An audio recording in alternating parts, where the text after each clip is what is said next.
Hello and welcome to Live and Unscripted, the one and only, I believe, Quilting Reality Show. In these episodes, I quilt a project from start to finish. So it'll include the oopses and the thread breaks and even the wins, all in real time. So this can be really, really helpful if you're newer to quilting or just if you've never had a chance to work with someone else and take classes. Quilting can be very solitary. And so this is my way of quilting alongside you and letting you kind of look over my shoulder in my studio and see how I do things. It's not a class per se. The way that I do things is not necessarily the only way to do things. It's just the way I do it. And so I like to talk through the project that I'm working on as I go. Talking about its particular challenges or decisions and kind of my thought processes as I work through those things. So I'll share them with you and hopefully that will be helpful to you in your quilting. Of course, this is interactive while we're live, so feel free to type in your questions and I'll pause from time to time and take a minute to answer those so you can ask questions about whatever I'm doing. So today's episode is going to be this little table topper. It's double wedding ring pattern, but there are just 4 rings. So it's small, it'll be quick. But a lot of you have been asking for custom projects or some ruler work. And so this is just going to be a little taste. It won't take terribly long, but we'll touch on custom designing, choosing the designs, and some simple ruler work. Excuse me, a little tickle in my throat. So let's say good morning to a few of the people who have joined. And I'm going to take a sip of coffee. You guys know, by the way. Oh, Joey. Good morning, Susan and David. I missed you guys trying to get the binding completed on my Cascade quilt. Great. Very difficult to find the perfect fabric. Cascade quilt, by the way, is Joey was actually a client of mine and she sent me that quilt to do, and you can look in past YouTube episodes and see the Cascades quilt being quilted, and it has many rich colors in it, so I can understand why it's a bit of a challenge to find the correct binding. And just FYI, I am standing with my coffee behind the quilt so that I'm not at risk of spilling on it. You guys know, by the way, that I absolutely love, love, love my coffee. So if you are interested in supporting this channel and the episodes that we produce, you can go to buymeacoffee.com/stitched by Susan, and there you can make a one-time contribution for as little as $5. And that just helps us, and we have already used it to purchase better cameras, better microphones, to try and produce the best possible episodes for you. So thank you very much for those of you who have supported. Appreciate it. Let's see. Yeah, it has been a while. Joey mentioned it seems like a long time since we've chatted. I've been up in Canada actually visiting grandbabies for a couple of weeks. So it has been 4 weeks since we did a live episode. So it does feel like a long time. So I'm happy to be back in the saddle, so to speak. So today's project is going to be, as I said, custom. So beforehand, I went ahead and loaded the quilt just to save a little time. If you want to know about my loading process, look at some of the other episodes, especially the edge-to-edge designs, where I talk through the red snapper system and how time efficient that is and why I love it, and show how to do it. But for today's purposes, I went ahead and loaded the quilt. So I've got the backing. I've got Hobbs 80/20 batting. So 80/20, the 80 is cotton, the 20% is poly. It's one of my favorite battings. It's all-purpose. It washes well. It has a nice amount of loft. It's not nearly as fluffy as wool, but it's a little more fluffy than, say, a poly or even a Warm and Natural brand. So I really like it. It's kind of it suits many purposes. It's very economical. It's my favorite batting of choice. So that's what we're doing on this one. Being a table topper, it's apt to get washed, right? That's probably what will happen to it. So we want it to be serviceable and useful. So we've chosen the Hobbs 80/20. A couple more tools that I'm using. One is a ruler base. This is important if you're going to do any ruler work. So you'll see me, I'm not sure how well it will show in the camera, but I'm going to clip it on to the arm of Lucy, my quilting machine, and it provides a small table, almost a work surface on which to rest my ruler. Let me set down my coffee.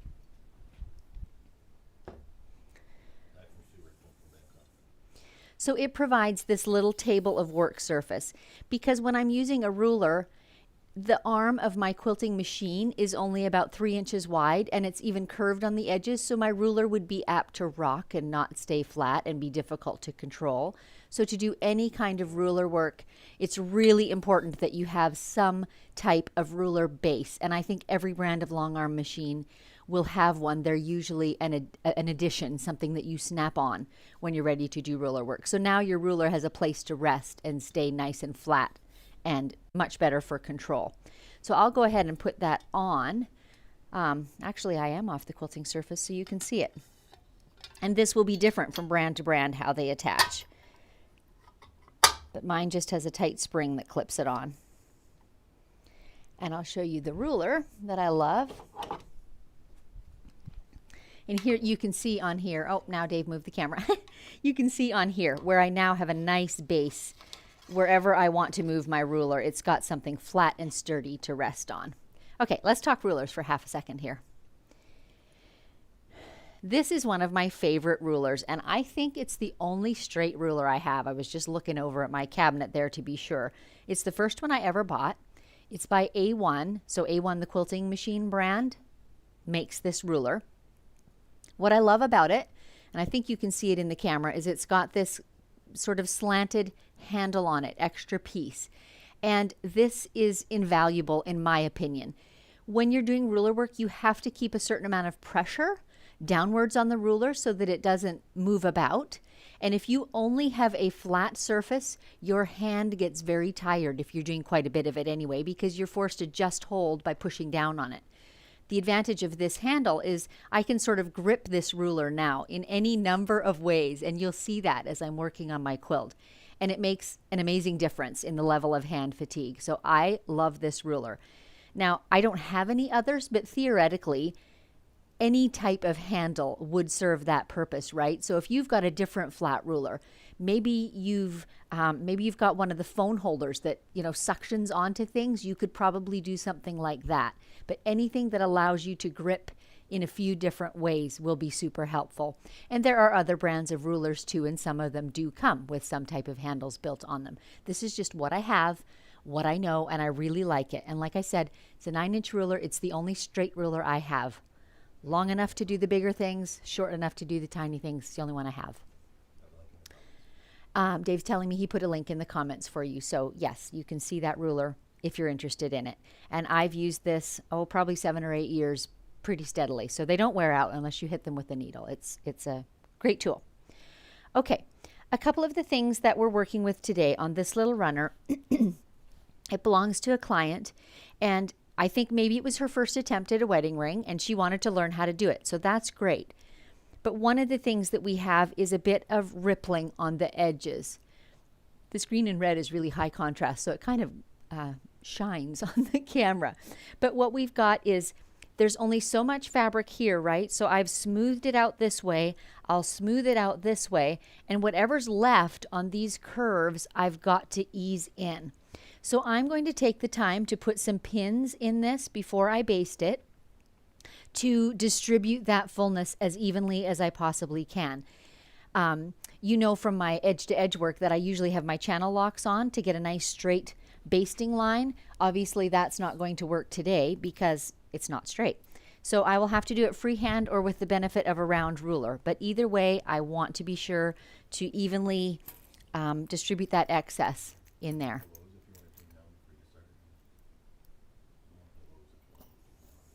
So while I pin, are there a few more people that are joining in to say hello to?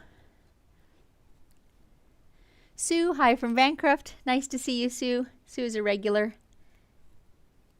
And Lauren, good morning from Illinois. Hope everyone has all their gifts done or at least at the finish line. And Merry Christmas. Getting close, Lauren, getting close. Paula, hello, just had shoulder surgery Wednesday, so watching from bed. Oh, that's really nice of you to take the time to join us. Hope we can amuse. Lauren, used the ruler for a first time yesterday. Love the process and will definitely use more often. Yes, and the ruler work comes more and more easily, or at least it did for me. The first quilt or two that I did with it, it was a bit of a struggle, but you kind of learn, you know, how much pressure you need to hold that ruler still related to how little pressure you can get away with so that it moves easily about your quilt. So that's just a bit of a learning process.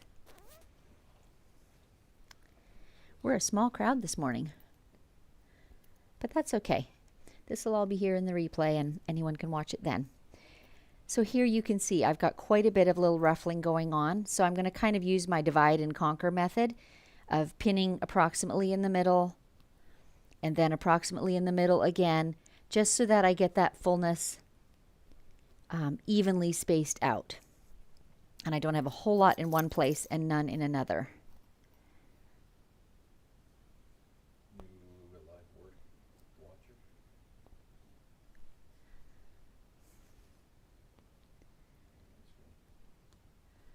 Another one chiming in. Terry, this is the first time I've caught the chat live. Well, so glad you managed to catch it. It's a great chance to ask questions if you have any about the whatever processes I'm using. I am going to quilt this with a simple eggshell thread. The background on this is actually quite white, but I use the Isocord poly thread, and the eggshell, while being, off-white as eggshell is, kind of picks up whatever color it's on. So it does well to use it on white or even to use it on pale yellow or pale pink. It seems to just pick up that color a little. So it's my all-purpose go-to thread. All right, we've got our curves fairly basted.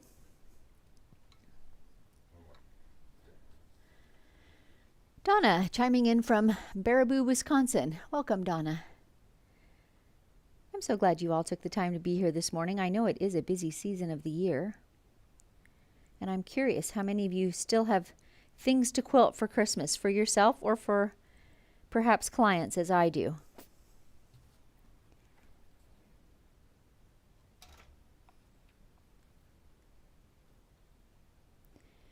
There's quite a few frayed edges on this. I'm having a terrible time getting my bottom threads pulled up and not pulling on those frayed edges. Okay, let's see if this helps with our lighting. Is that better? There we go, if I turn my headlight off. All right, I'm going to start, well, back up a little bit. I don't very often quilt or baste a scalloped edge like this, so I'm going to start by trying to just do it freehand. If it doesn't work well, I will get out one of my curved rulers and use that as a guideline. But I'm wanting to be able to use my fingertips to pull in this fullness. So this does not look like a pretty stitching line by any means, but I'm taking care to be well inside the stitching line for the binding. So I'm more like 1/8 of an inch than 1/4. And I feel like as long as I'm inside that, my quilt maker will be okay with it. I just need the ability to deal with this fullness. So a couple things that I'm doing, which you may be able to see. I've already stitched here in front of the hopper foot, right? And I'm grasping that little edge of fabric and literally pulling on it to pull more of that fullness under the needle than would go if I was just stitching. You know, my hopper foot kind of wants to push it out in front. You know how that feels. So grasping that little edge and just putting a little tension on it helps to pull it under the needle a bit faster. And that seems to be taking up all the excess that we have.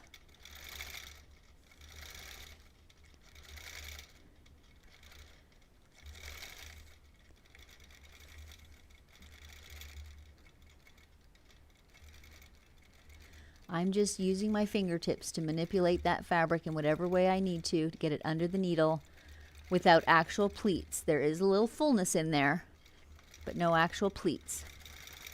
That's what I'm after.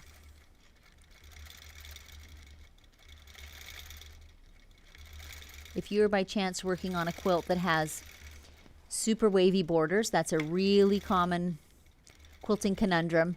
I did do an episode that's entitled Wavy Borders that shows you, I think there were 4 different methods for dealing with the waves, each one a little more extreme than the one before.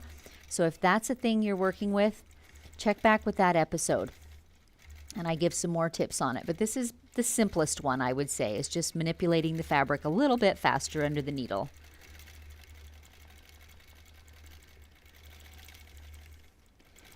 Might have been easier if I'd put a few more pins in some of these full areas. So that's an option too. The more frequent the pins are, the easier this will be. Okay, and I'm going to stop needle down, take all these pins out, and I'm going to go ahead and advance this little runner and quilt the bottom half, or baste the bottom half. There are, as I said, only these 4 circles, so it's not very big. If it was a larger quilt, I would probably be basting a line, a horizontal line across here, and advancing and getting the whole thing affixed. But because this is the end right here, I'm not going to worry about basting the center. I don't think we'll have any trouble with that. Oh, I see there's still one pin glimmering there.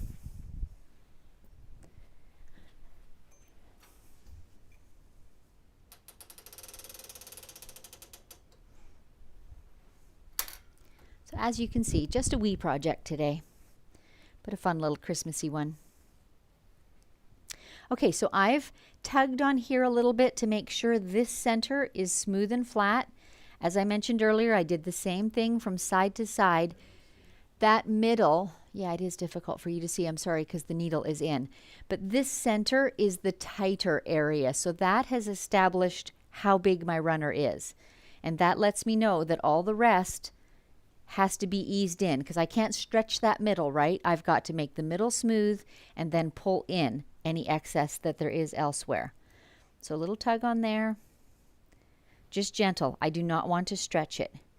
If you stretch when you're quilting, if you stretch your quilt, then when you release it off the rails, that quilt will pull back in, and that's when you end up with funny ripples in your quilt top. So whatever the narrowest part is, that establishes your size.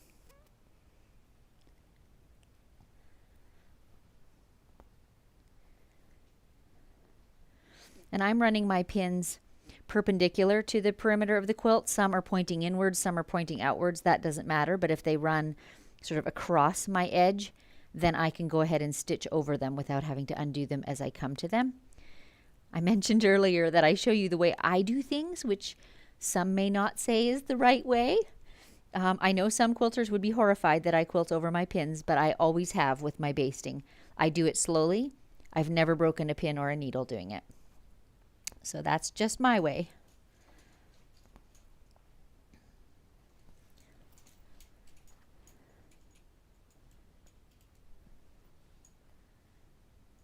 I'm not sure if you can see on camera as I quilt. You will be able to. The centers of these wedding rings are these darling little snowmen. And my quilting will not be particularly directional, but I did put them right side up. I don't know, I just think it's good practice to always be conscious of which way you're loading your quilt so that you never inadvertently get one sideways compared to the backing. Okay, we're ready to baste again.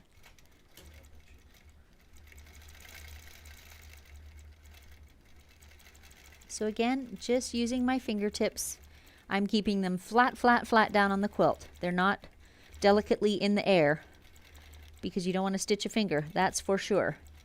But they are flat, flat, flat on the quilt, just manipulating that fabric under the needle.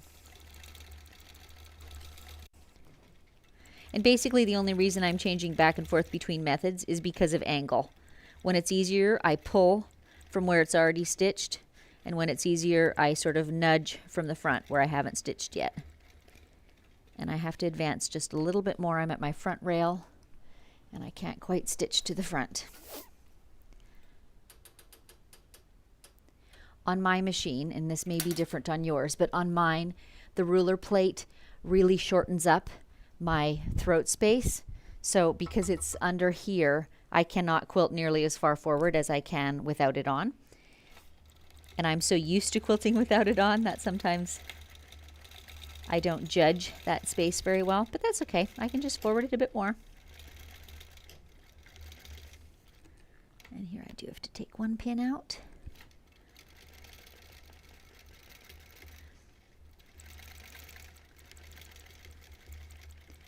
So yeah, freehanding this is going okay. Like I said, the stitching is not necessarily a thing of beauty, but it will be all hidden in the binding. I'm taking care to make it very close to the edge. Ran off the edge there, back up a little. I don't have a basting stitch on. You certainly could. A bigger stitch would probably honestly be helpful. However, in the interest of time savings, I usually just baste with my same sewing stitch, which is 13 to the inch. My machine does have the capability of doing a basting stitch in whatever size I choose, up to 1 inch. It just takes time to change the settings and make that choice, and I just chose to go ahead like this. I did promise I would tell you my whys and wherefores, didn't I? I just feel like that kind of helps when you're, you know, faced with this same type of project. Now you can decide for yourself, okay, do I want to do what Susan did and did the tiny stitches, or do I want to do bigger basting stitches? And by all means, try the different methods and see what works for you or what feels easier for you. Okay, all the pins are coming out. Let me just grab my dish, it'll be easier. In case you don't have them, can I get under the camera? These little magnetic metal bowls, I grabbed them at the hardware store. And because the rails of my machine are metal, I can set these little bowls down. You can't see that part, but I can set them anywhere along my rails and they will stay put. And I do love that for my pins. All right, our little quilt is basted. So let's talk today about another, excuse me while I'm out of camera and grunting while I pick up things. Can we have one of the overheads, Dave? I'm not sure which one shows this best. Okay, you guys have heard me talk in other episodes, but I'll talk again today about plexiglass design sheets. So this is just a sheet of 1/8 inch acrylic. Again, I get them at the hardware store, and I bet Dave will give you a link. Oh, sorry, he's saying he's not able to. However, Amazon has them. I know I do have a link to Amazon ones on my website, on my resource page, but I suggest just asking at your hardware store because they can cut them to size or they stock them.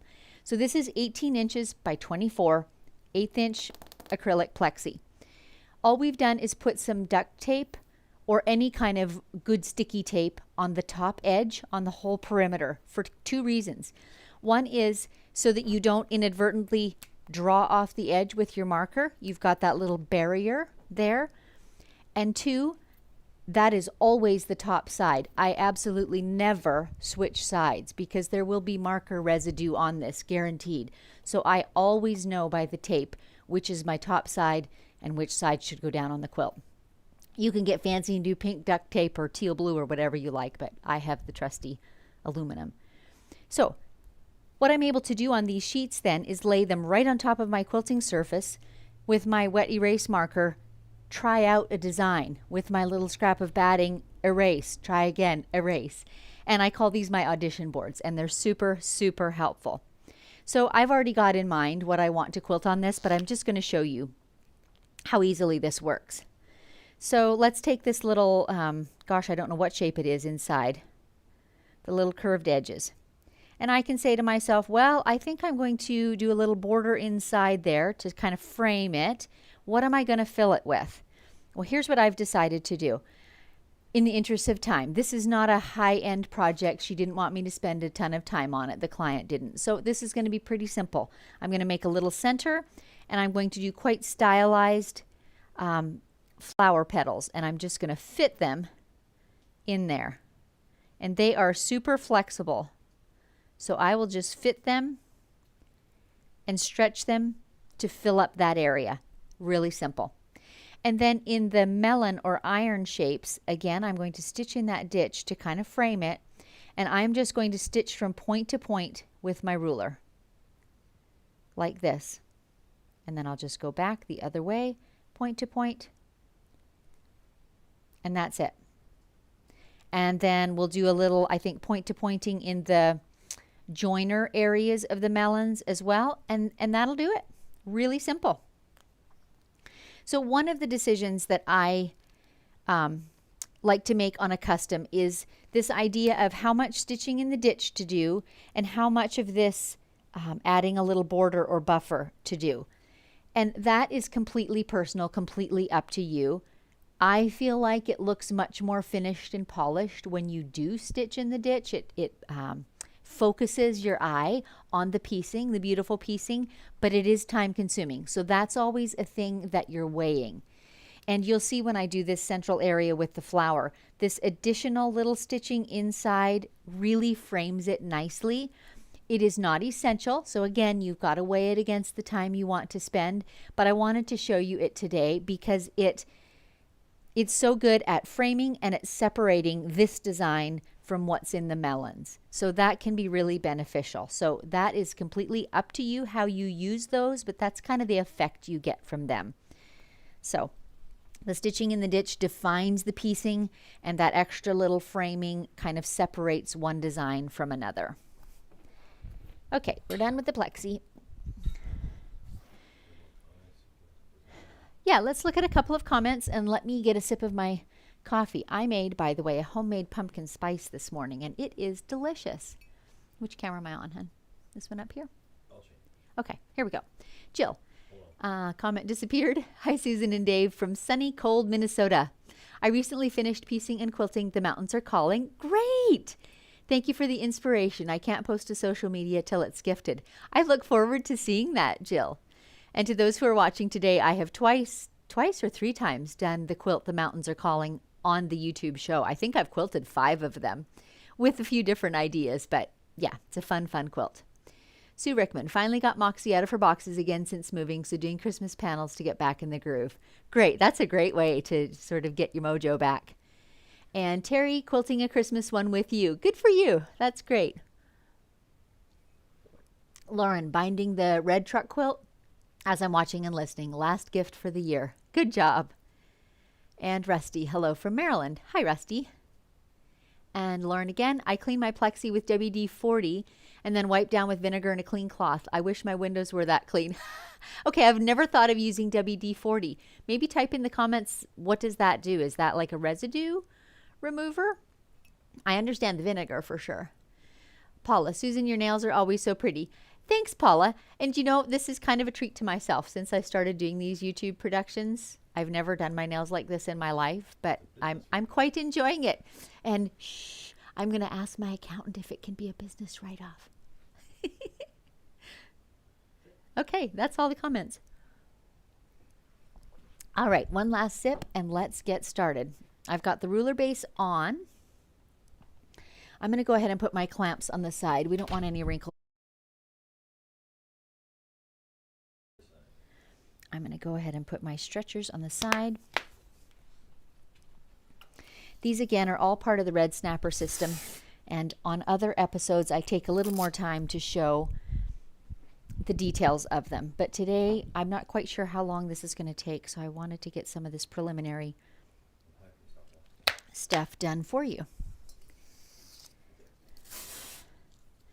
Oh, and I see Karen is chiming in from South Africa. Excellent. Loving the quilt behind you. Thank you, Karen. That is an original. It was my own design, and I eventually released it as a pattern, but not scrappy. So I simplified it a bunch where there were bigger, fewer pieces. But it is a fun one, and coral is my favorite color, which I bet you couldn't guess from my logo. Let's decide where to start. Okay, we're on the GoPro. There we go. You can kind of see a ring. I feel like my method, I'm not talking very smoothly this morning. When I'm trying to quilt different areas, I tend not to start at one side and go to the other because it may push it. So to stabilize, I'm going to go ahead and quilt these 4 center panels in the ditch around them, because at that point, my whole project, I feel like, will be really stable and nothing will be moving anywhere.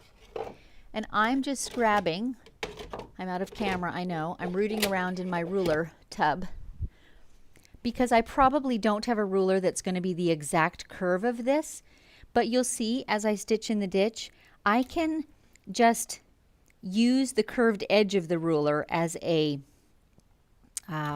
something to quilt against, even though it does not exactly match this curve. Let me show you. So you can see here my ruler is not precisely the same shape, although it's actually not bad. And I'm going to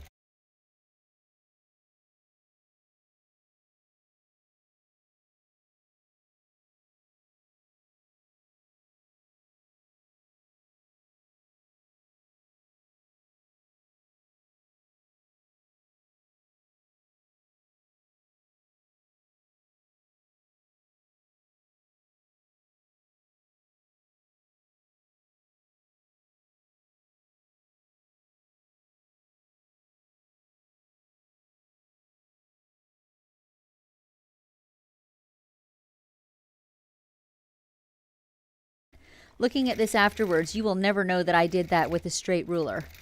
I'm just using it as a brace. So I tell you that to say you don't need a different ruler for every conceivable curve. Any ruler will do. You can do an awful lot of ruler work with just one straight ruler.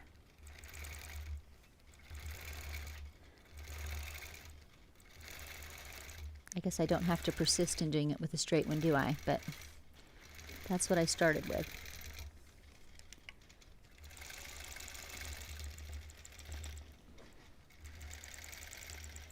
Well, it seems like since that first seam, now my ditch is always on the outside. So I've kind of pivoted now to quilting on the outside of this little shape.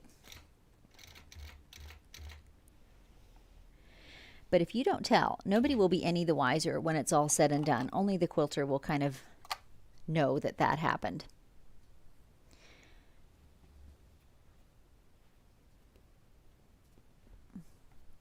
Can you see where I'm trimming here? This is a tiny... Oh, hang on. Our camera went funky. That's weird. And now it's sideways. There we are. Whew. Okay, here's a wee life lesson for you guys. Can you see these two threads right here? I don't know if you can or not. They're gray, and I can tell by looking at them that they are not the frayed thread of the fabric. They are the sewing thread. So the life lesson is don't yank on them. Ask me how I know. You pull on those really hard and you will end up undoing some stitching. So it's critical. Take a second and trim them. Critical, critical.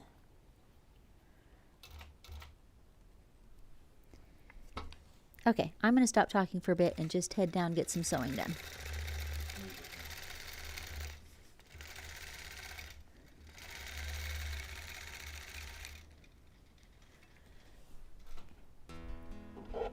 Except I'm going to show you one more thing because I can't stop talking. These two rulers come as a pair. They're by the Quick Curve people, so they're the same curve. One is just an innie and one's an outie. I like to keep both of these handy because it really changes my ruler angles. Sometimes I prefer the innie, sometimes I prefer the outie as I'm going around these curves. So when I am doing a curve, I like to keep both of them laying on top of my quilt.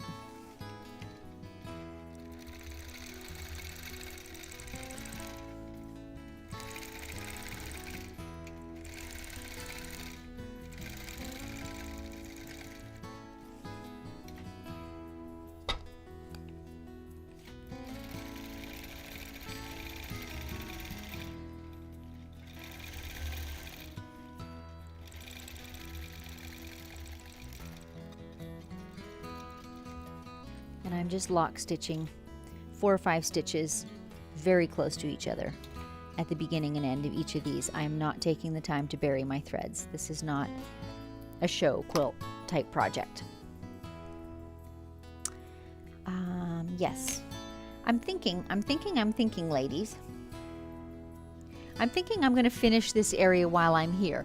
What's above me is so small and is not going to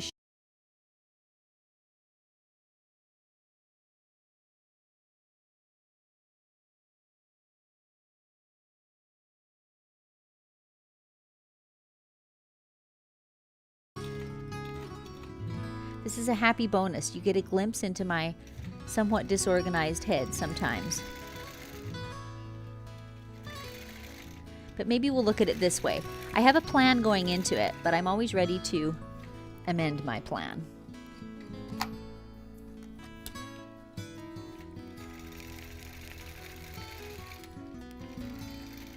I think for these little tiny melon inserts, I'm just going to do a little bit of ribbon candy in them, so I'm going to do it while I'm here, because why stop and start more often than I need to?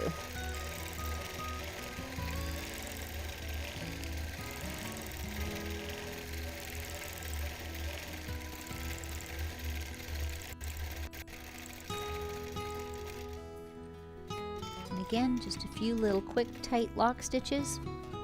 One of the beauties, of course, of ribbon candy is that you can stretch and squeeze it to fit any shape.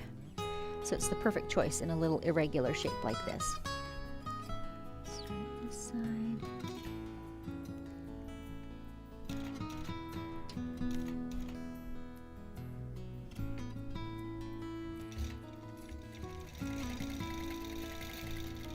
And I'm not sure if you can see on camera, but definitely the seam allowances here are flip-flopping a little bit, making stitching in the ditch not an exact science. And I don't worry about that too much. Experience has taught me that it's going to look good regardless.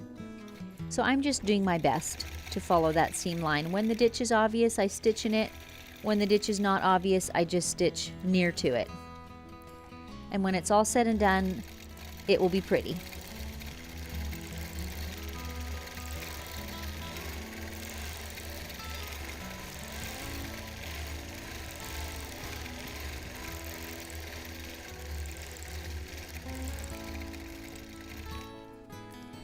Okay, you know how the joke about elderly people is when you're down on the floor kneeling, you say, what else can I do while I'm down here? What I'm going to do right now where my needle is I'm going to pause and say, okay, what else could I quilt right from here that I don't have to start and stop again for? And I'm just going to take a second and think through this corner. Yeah, okay. Mind made up. Because remember, I'm doing this little dot to dot type of deal on these wedges, so there's no reason I can't just launch right into that without stopping and starting my thread. So I'm going to go ahead and do that.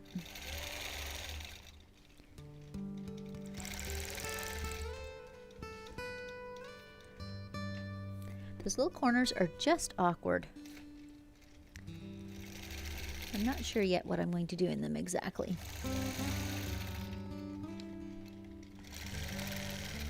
And it may be that I will just leave them till last.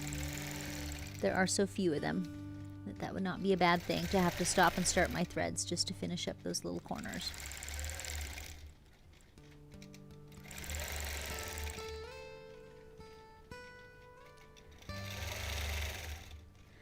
This dot to dot type thing is a really great way to practice ruler skills because you end up using your ruler in every direction and you don't have to do any marking. You can just line your ruler up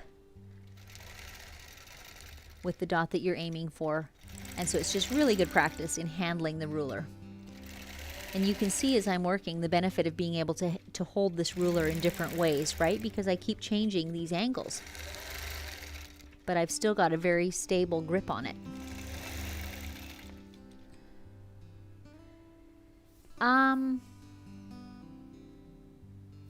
Okay, I have made an executive decision. I'm going to do a little kind of floral deal in these corners. And again, I'm just dot to dot quilting. Don't know what to tell you, hon. Maybe just type something in there then.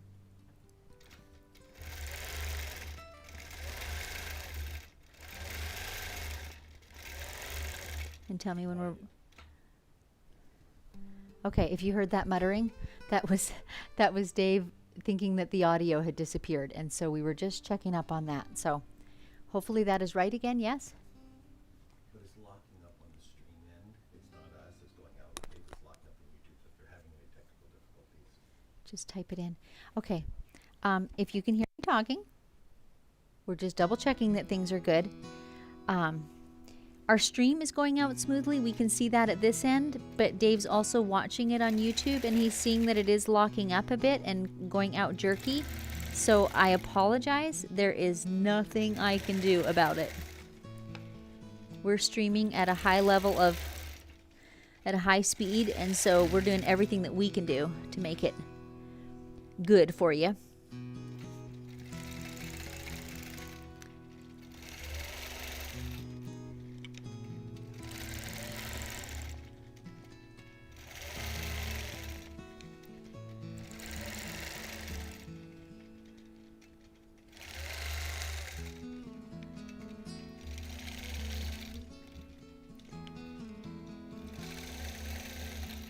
If you haven't stitched a wedding ring before, this one has, lots of these little seams and joins and extras, the little square corners at the corners of the melons and so forth. This is a really good opportunity to take your plexiglass sheet and try out different stitching paths. So when I was joking that I'm stopping with my needle down to see what else can I do while I'm here, it's kind of like that. You know, if you think of it as a little puzzle, you can think of ways to go a long, long ways without having to actually break thread. And if you know me, that's kind of the way my head works. So it doesn't matter. You can break thread as often as you want to, but it's just kind of a fun little mental exercise to say, now, how few times can I backtrack? How few times can I break thread and still get this accomplished? So that's just me. Well, it's starting to look like a quilt, folks. Let's see.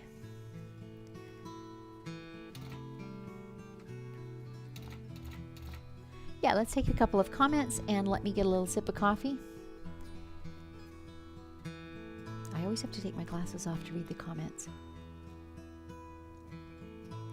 Karen, I bought the long red snappers to hold the backing. I'm still to install them. After Christmas and New Year, I will. Excited to catch you live. Well, I'm so glad you could join us too, and I'm curious what time of day it is in your part of the world. Lauren was answering what I asked about the WD-40. Why that? She feels that it has good cleaning property that picks up all the marks and lint, but does leave a light oily residue. So then I finish off with the vinegar. Just what works for me. Great to know. So that's a great tip. If you missed it earlier, Lauren mentioned that the plexiglass design sheets. She cleans the marker off with WD-40 and then does the final wipe with vinegar to take off any residue. Karen, thrilled you had an awesome holiday with your grandson. I bet his quilt was loved.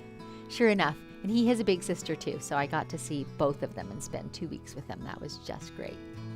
Pat, I bought the red snapper side clamps and I can't get them on right.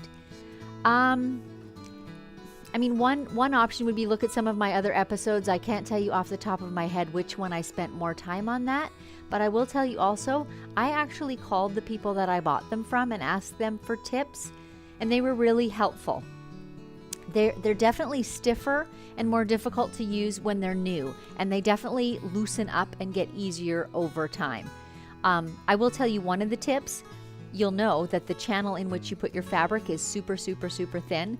So one of the tips is to take one of your corsage pins and just kind of run it along there and push that fabric in. So that was one of the tips they gave me. So that's an option. Oh, Karen, it's boiling hot here. Whoa! In 1942, so in the evening. I have to tell you, there's been a little bit of a live play here for the technology. So Karen, I was saying it. I'm listening to Dave. He's telling me some of the things that are happening in the chat, which is kind of nice for me to know. And she said it's blame my hubby. So this was her. So I told her I would stand on my head if that helped. If that helped, if she wants to see a picture of that.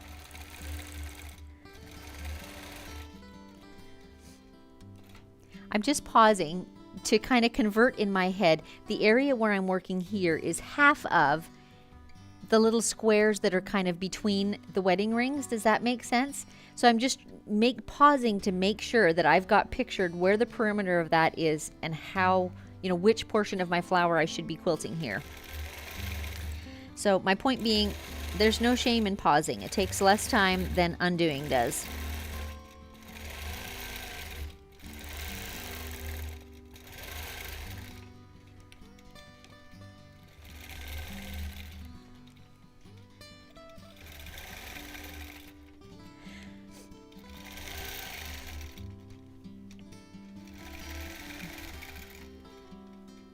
Again, can you see doing this little dot to dot bit how I'm gripping my ruler in a number of different ways? That is what I love this handle for.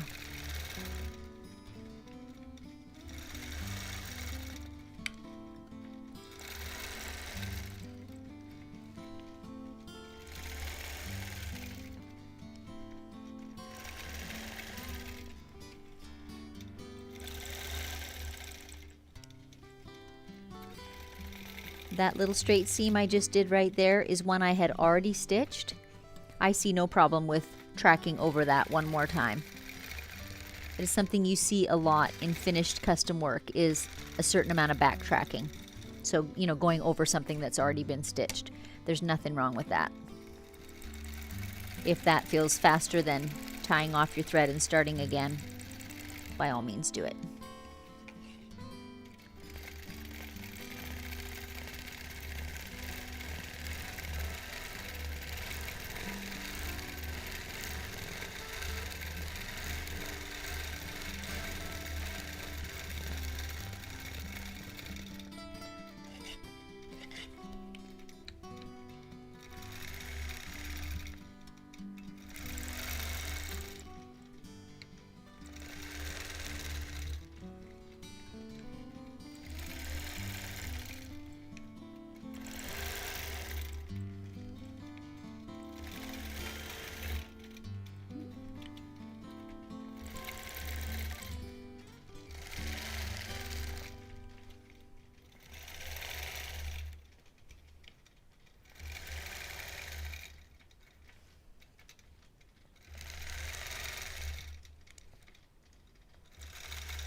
Again, that pause was just thinking through where I'm going to stitch next, where do I need to be.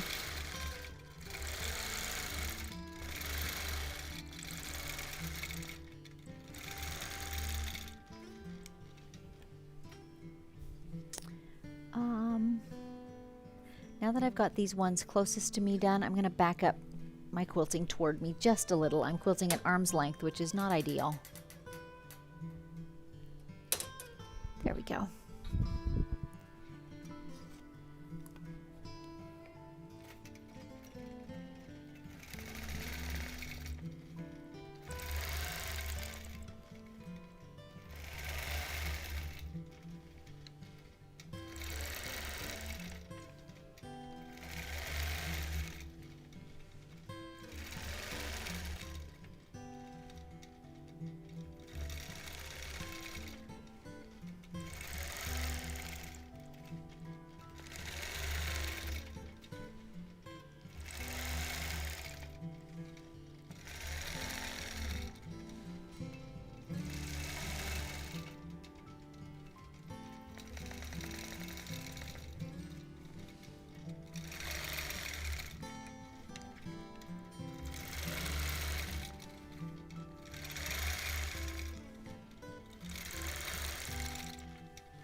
Second guess myself for a minute there.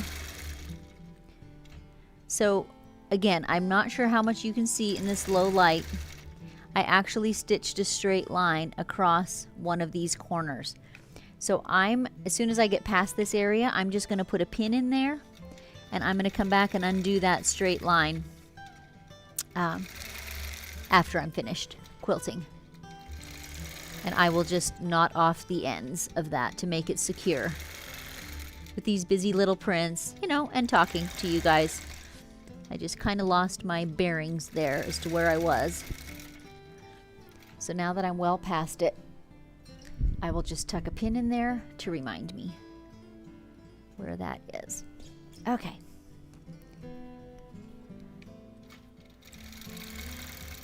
And I think I'm ready to break thread. I'm just going to cast an eye over it and see if I've missed anything. And I have. I did not do the little ribbon candy in the middle. So let's just get back into that center. And I'll have to pull my pin out again.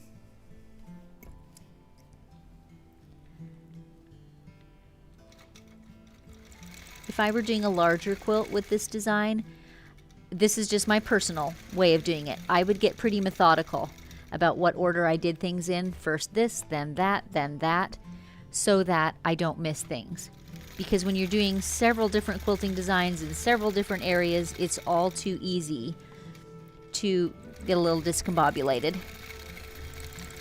So, if it was a big one, I would get quite methodical about what order I was doing it in so that I did not miss things on the big quilt. This one is small enough that I can step back and get a good overview, make sure I haven't missed anything. I think that's good, and honestly, I can easily travel from here to my next area too.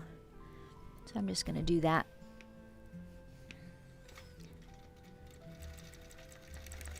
Didn't even need to cut my thread.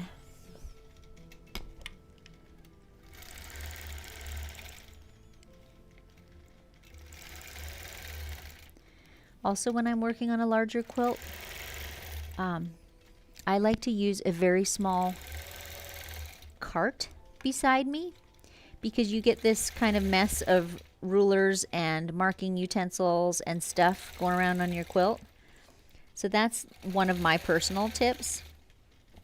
If you have a little cart or can find one, it's an easy way to stack all your rulers on it, even your plexiglass sheet, your marking pencils, all that stuff, so it kind of moves with you along your quilt top. But again, today's project is pretty small, so I'm not going the whole hog.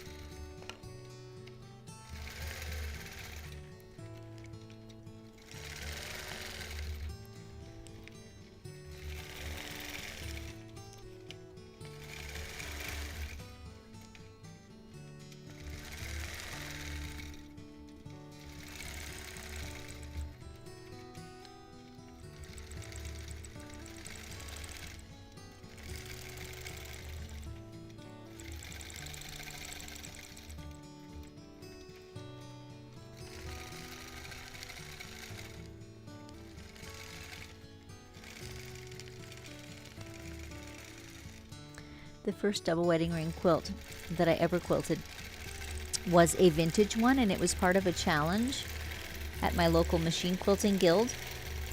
And the quilt top, which I received in a blind draw, so I had no choice over it, that's just what I was given, what I was quilted, or what I quilted, was a double wedding ring, but it was hand pieced. And so, as you can imagine, there were a lot of irregularities in it.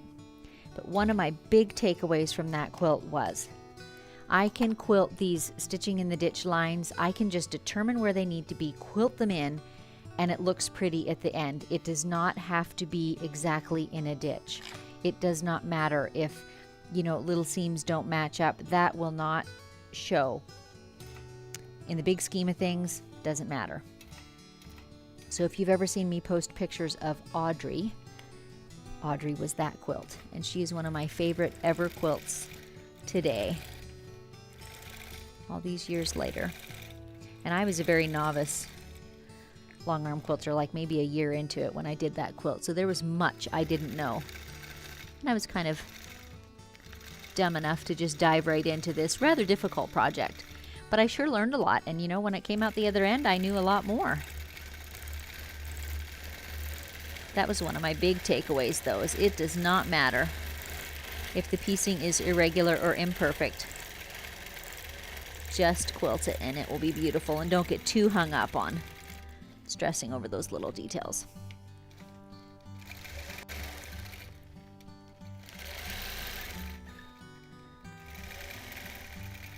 So take a sec to cut those threads.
I'm actually going to move my yellow ruler away. I have so many straight rulers, or rulers in general, going on. This one has a straight edge.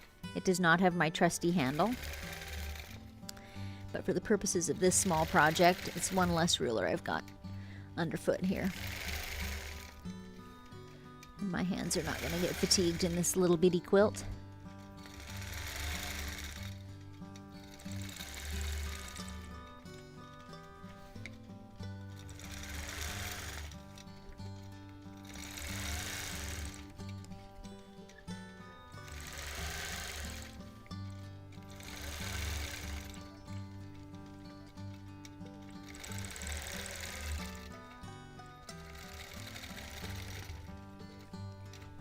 Okay, pausing to take stock. I think we have all of that one finished.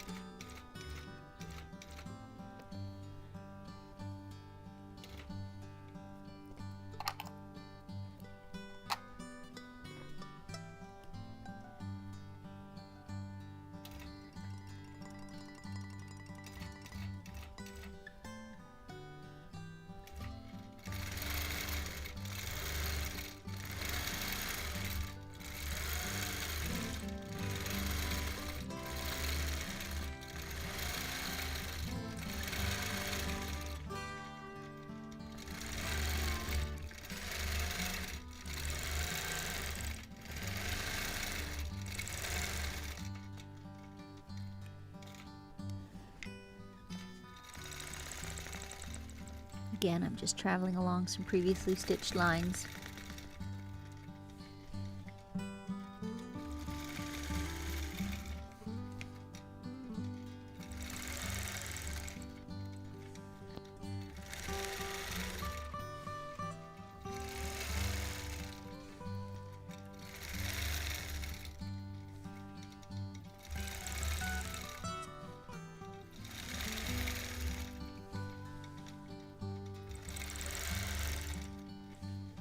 One of the things about ruler work is that you need to develop a good eye for 1/4 inch spacing. Are we looking at close-ups? We are.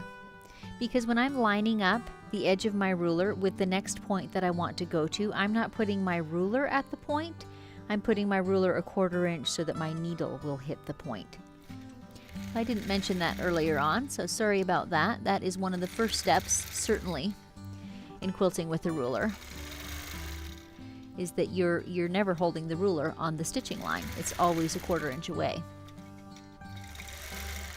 So one of the things that has translated into for me, because my eyesight is not what it once was, and I wear reading glasses, I always wear exactly the same level. I never change, you know how they come in 1.5, 1.75, etc. magnification levels. So I never change the magnification levels. They're always the same. And if I ever have to get a greater magnification level, I will toss all these glasses and start on the next one. Does that make sense? Because it's really critical to me to have that accurate 1/4 inch sense. That said, you can also, shift the ruler when you see you're almost to the line and it's not quite matching up. I do a lot of that kind of teeny tiny fudging.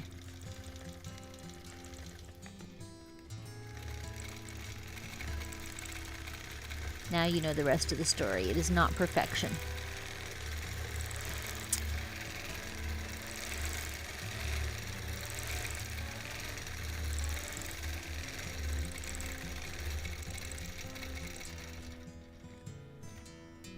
Alrighty.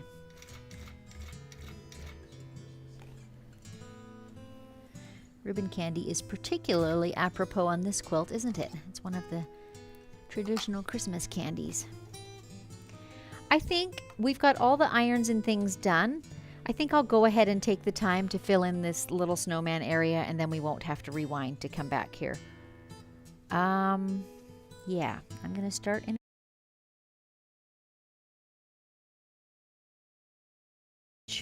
frame within this. So I'm using the edge of my hopper foot to confirm that I'm a 1/4 inch from my previous line of stitching. And once again, I'm going to use my ruler, which does not exactly match the curve. I'm shifting it, but I am keeping the edge of my ruler on the seam line so that my stitching is now a 1/4 inch away from the ruler. Does that make sense? So I've now got a little 1/4 inch frame going on. And for that purpose, I'm going to kind of get awkward and use this same curve every time. My innie curve on the ruler does not work the same way for gauging this 1/4 inch. So I'm just going to shift my ruler as I need to in order to be able to use it against that stitching line. And I just gently shift it as I go since it doesn't match the curve precisely.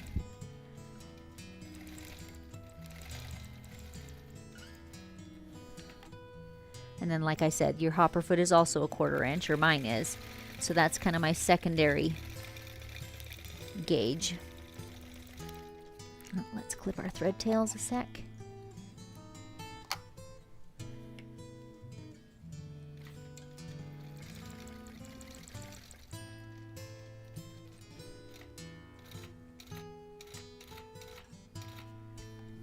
Okay, so now we have a little frame. My flower is very whimsical and stylized that'll be in the middle, so I'm just going to eyeball the center. You could, draw an X corner to corner, but I don't think that's necessary. And I'm going to quilt a little circle about a 1/2 inch. And then move past it a bit so I can clip my thread tails. There we go. And now I've got a nice clean working area. I prefer to start on a side rather than in a point. That just works for me for gauging the space, but you do whatever you like. And I'm just going to do these very whimsical molar shaped kind of feathers.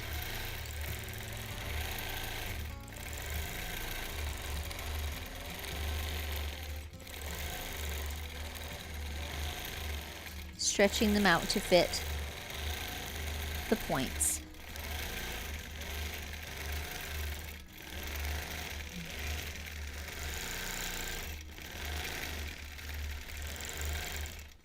And that's it.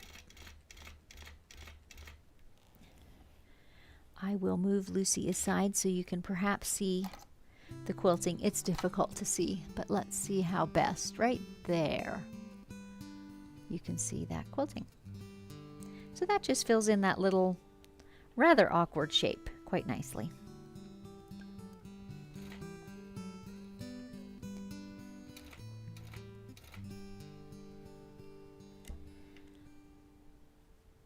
As always, I will post some pictures of this so you can get a better look.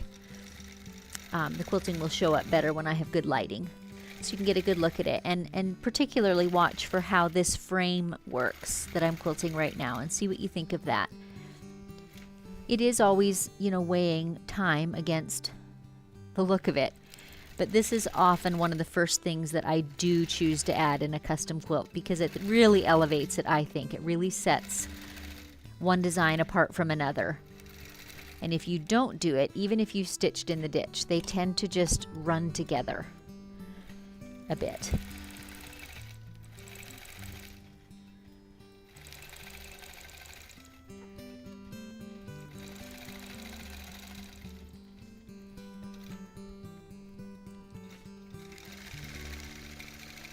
I think I mentioned the ruler that I'm using right now is from So Kind of Wonderful. It's called a quick curve ruler. And all of their piecing also involves curves. So I did invest in these rulers because I like their patterns and their piecing rulers, and these exactly match all those curves. So that seemed like a wise investment to me, but I do not have a lot of curved rulers for a lot of different purposes. As you can see, I just adjust my ruler as I go to get whatever curve I'm trying to achieve.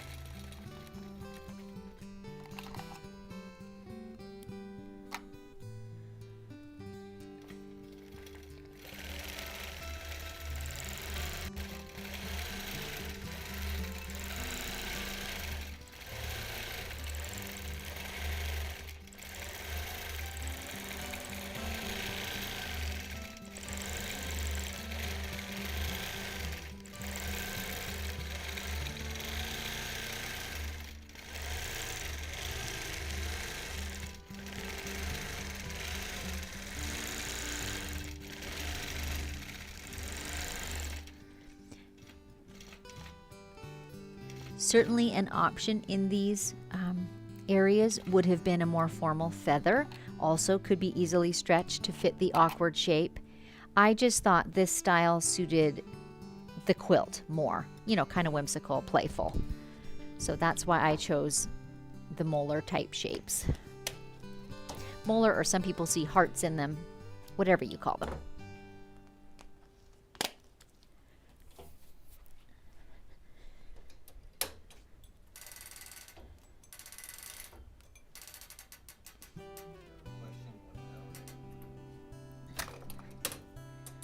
Do we have any questions while I'm at a good stopping place?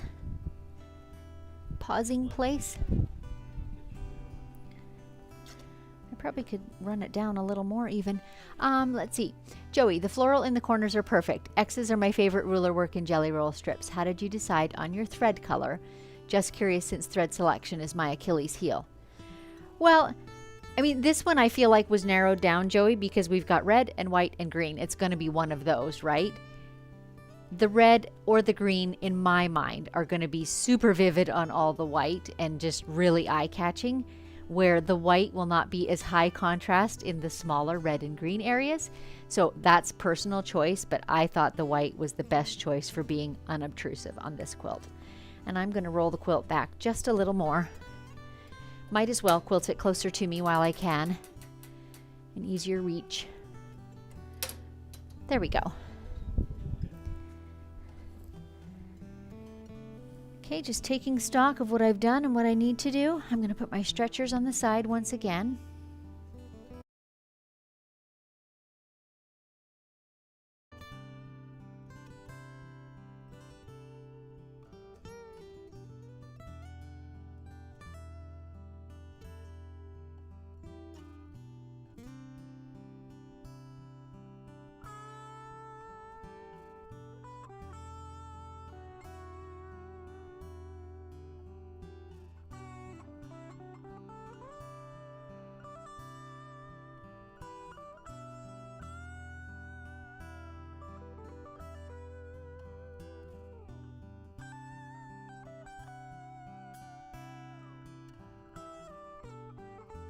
Left. Again, this is a very small project. It's not going to get away from me, but if you're quilting a bigger quilt, that's more important. So that's always kind of my way of thinking at it. Stabilize the different areas and then start coming back and putting in the detail.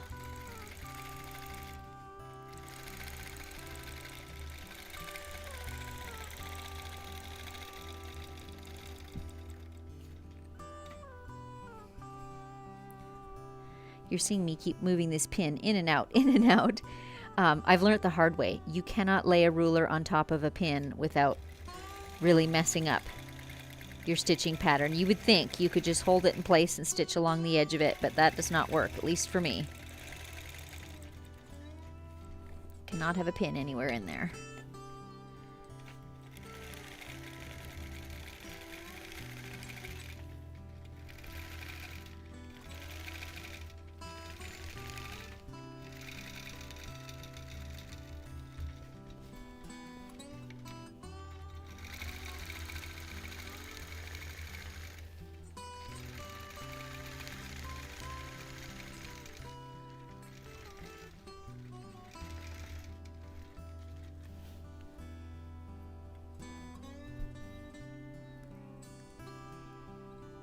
See, I have to stop and think which of these are, you know, the point to points and which of them are the flowers.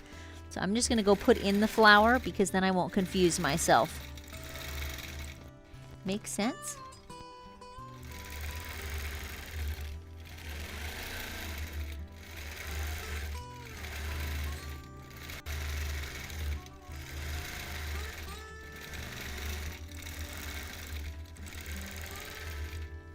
Okay, now we've got the flower done, so we won't inadvertently stitch across it. I do see this though. I don't know if you guys noticed it. You maybe did. You're pretty sharp. There's supposed to be one more petal right here. There, now it's in.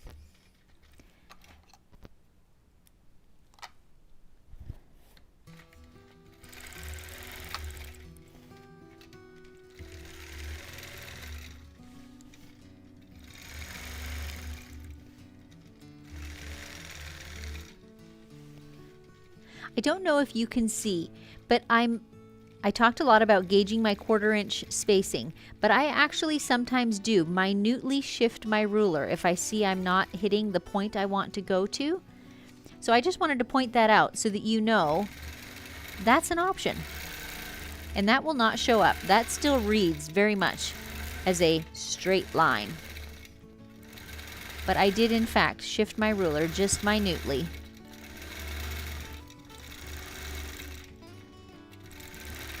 And that will definitely happen when you're working with piecing that is less than perfect. So where the corners are not perfectly aligned, you just have to make a judgment call about, you know, where your stitching is going to fall.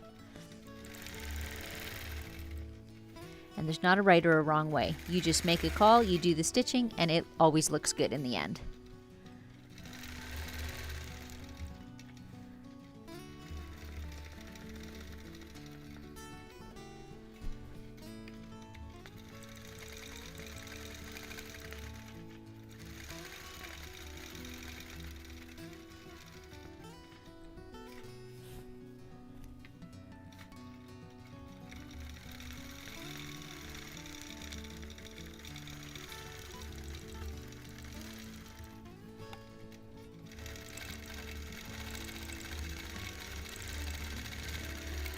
Now I'm kind of hungry for some ribbon candy. How about you?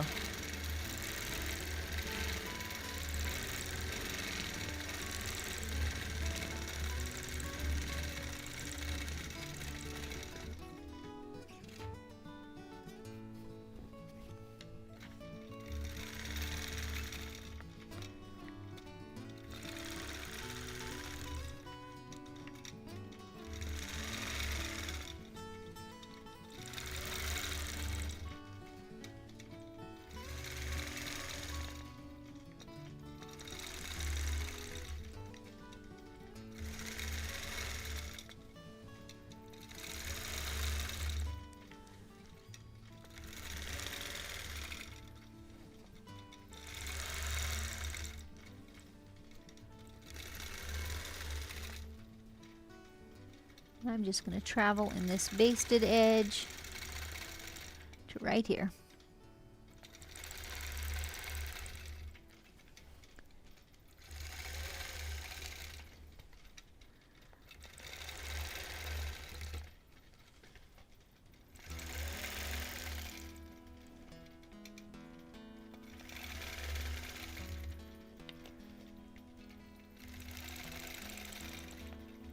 So I think this was the circle that had the most excess fabric when we were basting. But can you see how once we eased it into the basted edge, and now that we're quilting the details, that just does not show at all.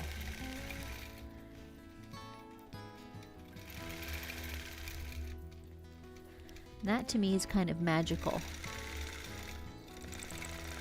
and freeing to know that a quilt does not have to be perfect in order to look perfect when it's done. It just doesn't. It all comes together once it's quilted.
It's coming along.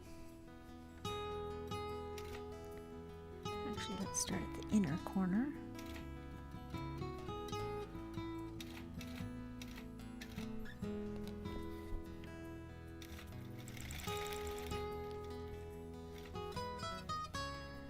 Here we have a little bit of buckling happening too. I'm just taking a second to make sure it's not all running in one direction, right? I don't want any pleats forming here. So distributing that a little.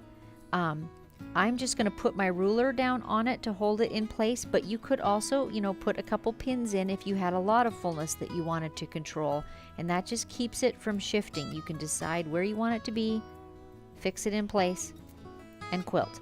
So that's why I paused. I saw that I was getting this real hump forming there, and I thought I want to distribute some of that elsewhere. Here again. It's small, it's minor, and I know I say this often, getting a flat quilt result is very cumulative. It's a lot of little things that helps to produce a flat result in the end, and that's one of the little things, is stopping and distributing fullness and not ever letting it add up.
So I just realized as I'm stitching around this, I did not in fact stitch that four-sided centerpiece like I did the other three. And that's part of the reason that I found that fullness adding up on me a little bit. It's not critical, but at one little thing that I missed, and you see why it's a good idea to do it. It's kind of like the dividing and conquering of the basting. You know, you quilt in the center of the big areas or pin, and then, you know, sort of in half again and in half again. You just keep going finer and finer. But when you get those big areas established, that avoids a whole heap of problems.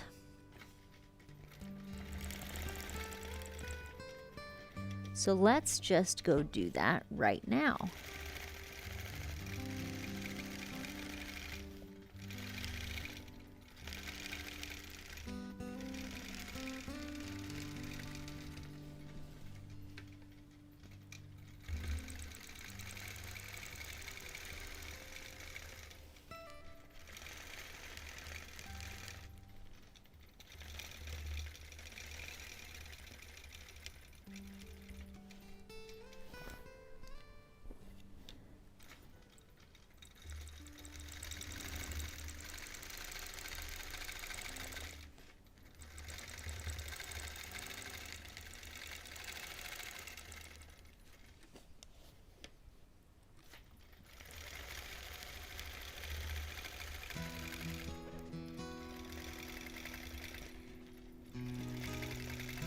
And again, as I mentioned earlier, if I was doing a large quilt, I would be, in my first circle or two, I would be establishing very much a routine. The first thing I quilt, the second thing I quilt, the third thing I quilt, etc. And I often will even take notes on my plexiglass sheet or photographs on my phone so that I would have remembered to do those circles first. So again, so many of these things are not critical when you're on a little project, but I'm just going ahead and telling you because they can really help when you're working on a bigger one.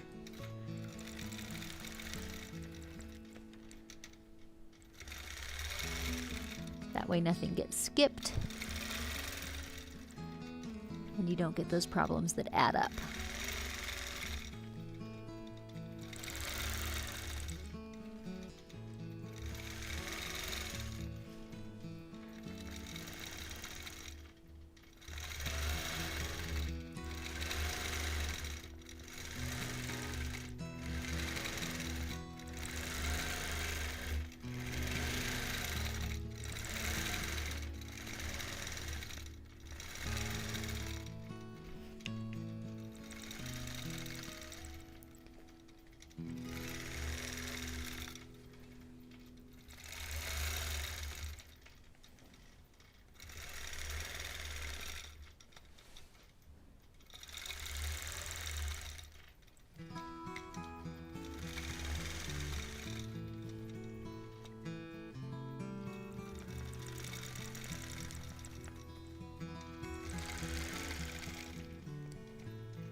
This is our last melon shape.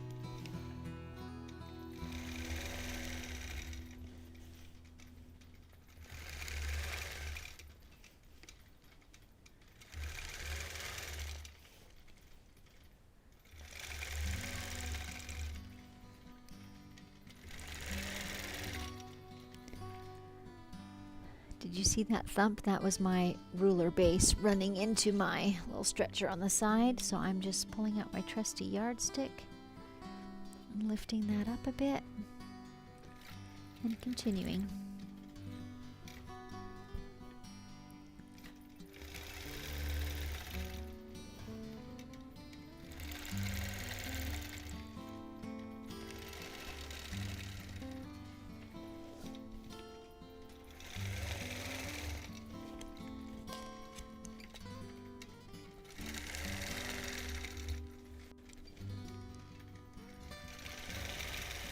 Another tip, when you are doing ruler work, it's really helpful to have more space on the sides of your quilt, just for that reason. You've got your stretchers, but your ruler base extends, and also your ruler, as you're quilting,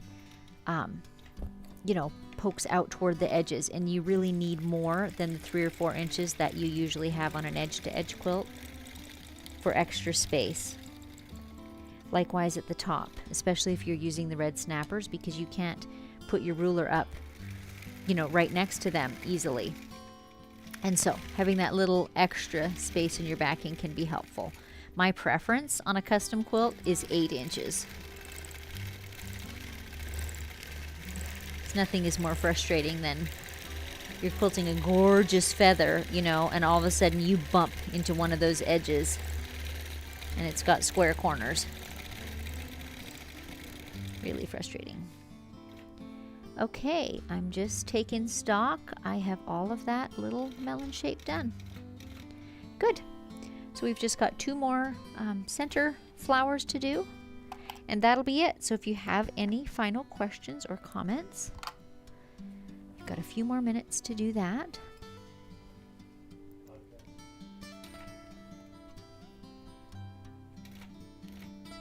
If by chance you're still doing Christmas quilting and looking for something to listen to, don't forget I have a podcast too. It's called Measure Twice, Cut Once. And this week's release was rather unique. And I have to give you a little backstory first. We store all of our podcasts that have been recorded, and even a lot of our screens and overlays and things that we use in these YouTube episodes. We have a hard drive dedicated to those things. Well, that hard drive failed about 2 weeks ago, and it was a mechanical failure, so the data was not lost, but at the moment it is lost to us. We can't access it. So, all that to say, a few podcast episodes that were scheduled for release, suddenly I couldn't get to upload them. And so 1 week, last week, I actually did not release an episode, and then this week, Dave and I did together.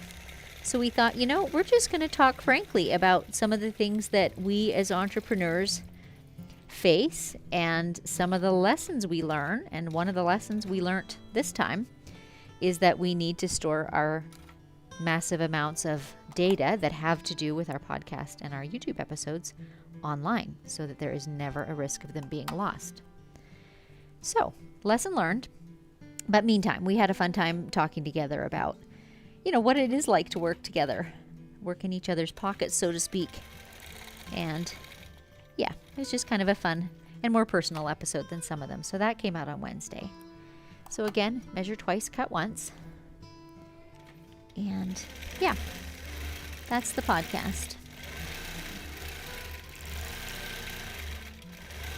Beyond that, after today's live is over, it's right into Christmas mode.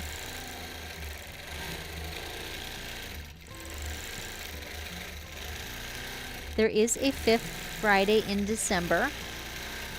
So I'm pretty seriously thinking about doing another live then, but watch in my newsletter and I will let you know if that is indeed happening and what the topic will be closer till.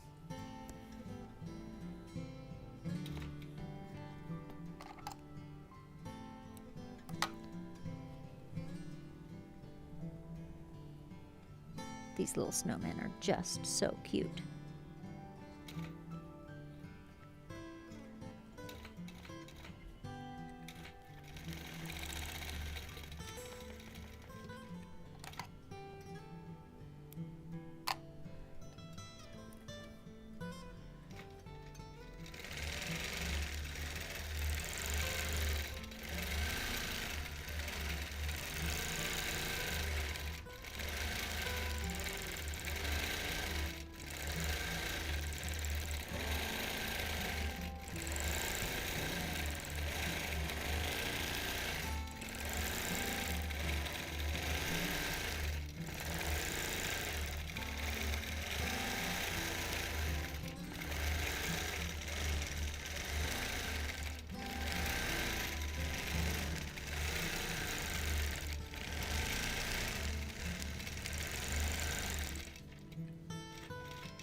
And that does it.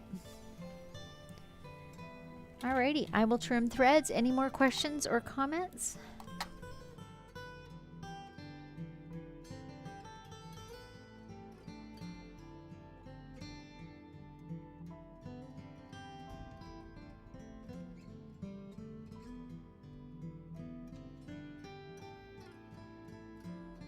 As I said, I will for sure post photographs for you.